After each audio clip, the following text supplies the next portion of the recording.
আচ্ছা, জিলহজ মাস এলেই কিন্তু আমাদের মনে একটা খুব সাধারণ অথচ ভীষণ জরুরি প্রশ্ন ঘুরপাক খায়, তাই না? বিশেষ করে আজকালকার দিনে যখন আমাদের অনেকেরই মাথায় কোনো না কোনো ঋণের চাপ থাকে। আজকের এই বিশেষ আলোচনায় আমরা একদম সহজ ভাষায় সরাসরি মূল উৎস থেকে বোঝার চেষ্টা করব যে ইসলামী আর্থিক বিধানে পশু কোরবানি আর ব্যক্তিগত ঋণের সম্পর্কটা আসলে কেমন। চলুন কোনো রকম বিভ্রান্তি ছাড়াই বিষয়টা পরিষ্কার করে ফেলি। মূল প্রশ্নটা হলো, কারো ঘাড়ে যদি ঋণের বোঝা থাকে তাহলে কি তার উপর কোরবানি করাটা বাধ্যতামূলক? দেখুন, এটা কিন্তু আমাদের দৈনন্দিন জীবনের খুব চেনা একটা দ্বন্দ্ব।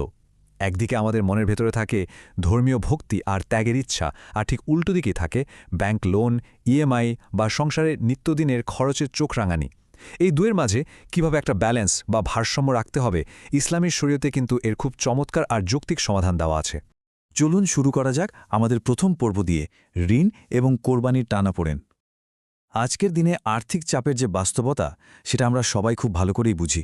তাই শুধু শুধু অনুমানের ওপর নির্ভর না করে এর পেছনের আসল নিয়মটা জানাটা কিন্তু একদম অপরিহার্য।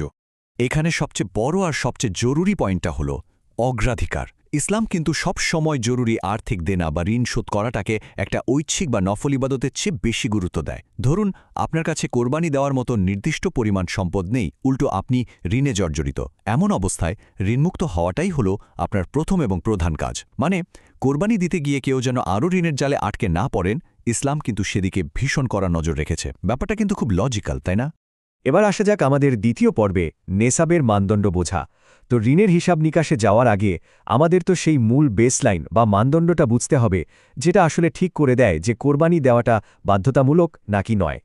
এই মানদণ্ডটিকেই বলা হয় নেসাব। সহজ কথায়, নেসাব হল সম্পদের সেই ন্যূনতম পরিমাণ যা থাকলে একজন প্রাপ্তবয়স্ক এবং সুস্থ মস্তিষ্কের স্বাধীন মুসলিমের ওপর কোরবানি ওয়াজিব বা বাধ্যতামূলক হয়। এই সীমারেখাটাই আসলে বলে দেয় কার জন্য কোরবানি আবশ্যিক আর কার জন্য এটা ঐচ্ছিক। এখানে প্রাপ্তবয়স্ক আর সুস্থ মস্তিষ্কের হওয়াটা কিন্তু একটা অনেক বড় শর্ত, এটা মাথায় রাখতে হবে। আচ্ছা, এবার একটু হিসাবের দিকে তাকানো যাক। এই নেসাবের আসলে ৩টি ভিন্ন মানদণ্ড আছে। কারো কাছে যদি ৭.৫ ভরি স্বর্ণ অথবা 52.৫ ভরি রূপা থাকে, তাহলে তার উপর কোরবানি ওয়াজিব। কিন্তু বর্তমান সময়ে সবচেয়ে বাস্তবসম্মত হিসাবটা হলো নগদ টাকা বা প্রয়োজনের অতিরিক্ত সম্পদের ক্ষেত্রে।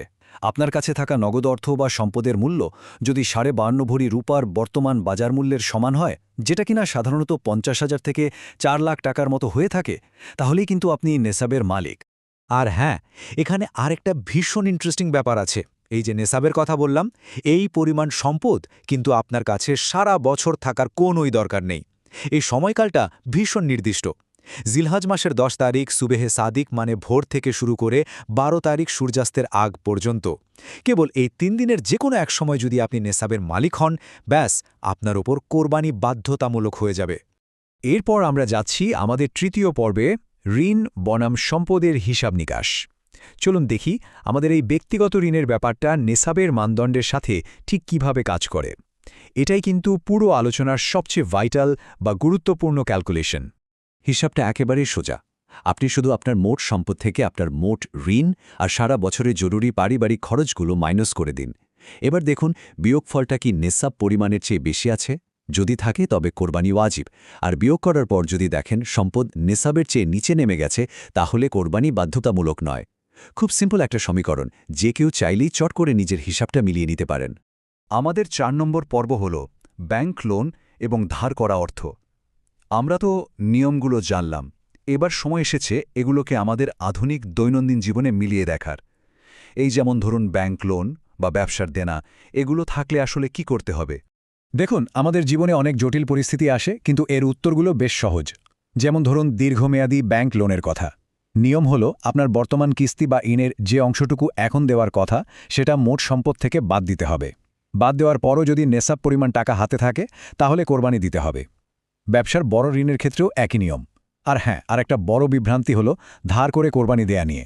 ইসলাম কিন্তু কাউকেই ঋণ করে কোরবানি দিতে বাধ্য করে না। তবে কেউ যদি নিজের ইচ্ছায় ঋণ করে কোরবানি দেন, তাহলে সেটা আদায় হয়ে যাবে। আরেকটা বিষয় হলো কোরবানি কিন্তু সম্পূর্ণ ব্যক্তিগত ইবাদত। পরিবারের যার নামে নেশা পরিমাণ সম্পদ আছে, কেবল তাকেই কোরবানি দিতে হবে। একবারে পুরো পরিবারের ওপর কিন্তু এটা চাপিয়ে দেওয়া যাবে না। আর কেউ যদি মারা যান, তবে তার রেখে যাওয়া সম্পদ থেকে আগে ঋণ শোধ করতে হবে। এরপর যদি যথেষ্ট টাকা থাকে, তবেই তার পক্ষ থেকে কোরবানি দেওয়া যাবে। এখানে একটা অত্যন্ত কঠোর সতর্কবার্তার কথা কিন্তু না বললেই নয়। উৎসগুলোতে বলা হয়েছে সামর্থ্য থাকার পরও যদি কেউ কোরবানি না করে তবে সে যেন ঈদগাহের কাছেও না যায়।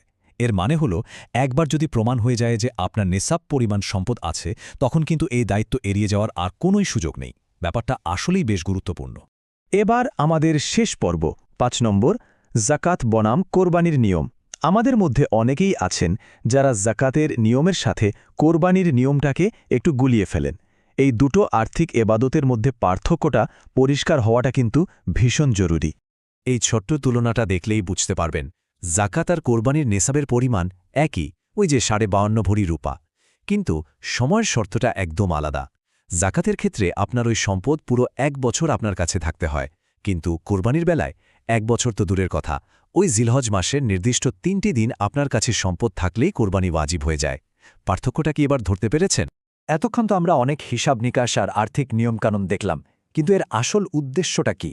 পবিত্র কোরআনের সূরা কাউসারে বলা হয়েছে, আপনার রবের উদ্দেশ্যে নামাজ পড়ুন এবং কোরবানি আদায় করুন। এই ঐশী নির্দেশনায় কিন্তু আমাদের মনে করিয়ে দেয় যে এই সব নিয়মের মূল ভিত্তিটা হল স্রষ্টার প্রতি আমাদের অকৃত্রিম ভক্তি আর ভালোবাসা। আর শুধু স্রষ্টার প্রতি ভক্তিই নয়, এর একটা দারুণ সামাজিক দিকও আছে। বলা হয়েছে, তা থেকে আহার করো এবং সন্তুষ্ট ও অভাবগ্রস্তকে খেতে দাও। মানে এই আর্থিক নিয়মগুলোর চূড়ান্ত লক্ষ্য শুধু নিয়ম পালন করাই নয়, বরং ঈদের এই খুশির দিনে সমাজের কোনো দরিদ্র অভাবী মানুষ বা প্রতিবেশী যেন না খেয়ে থাকে সেটা নিশ্চিত করা। কি চমৎকার একটা সামাজিক সুরক্ষা বলয়, তাই না? তো আজকের আলোচনা একদম শেষ পর্যায়ে চলে এসছে। যাওয়ার আগে আপনাদের জন্য একটা চিন্তার খোরাক রেখে যাই। ত্যাগের চেতনা আর এই সামাজিক দায়িত্বগুলো পালনের পাশাপাশি কিভাবে আমরা আমাদের নিজেদের ব্যক্তিগত আর্থিক স্থিতিশীলতাকেও সবচেয়ে ভালোভাবে বজায় রাখতে পারি। এখন যেহেতু আমরা আইনের সীমারেখা আর নেসাবের হিসাবটা পরিষ্কার বুঝে গেছি, আশা করি আয় ব্যয়ের খাতা মিলিয়ে এই সিদ্ধান্ত নেওয়াটা আমাদের সবার জন্যই আগের চেয়ে অনেক বেশি সহজ হবে।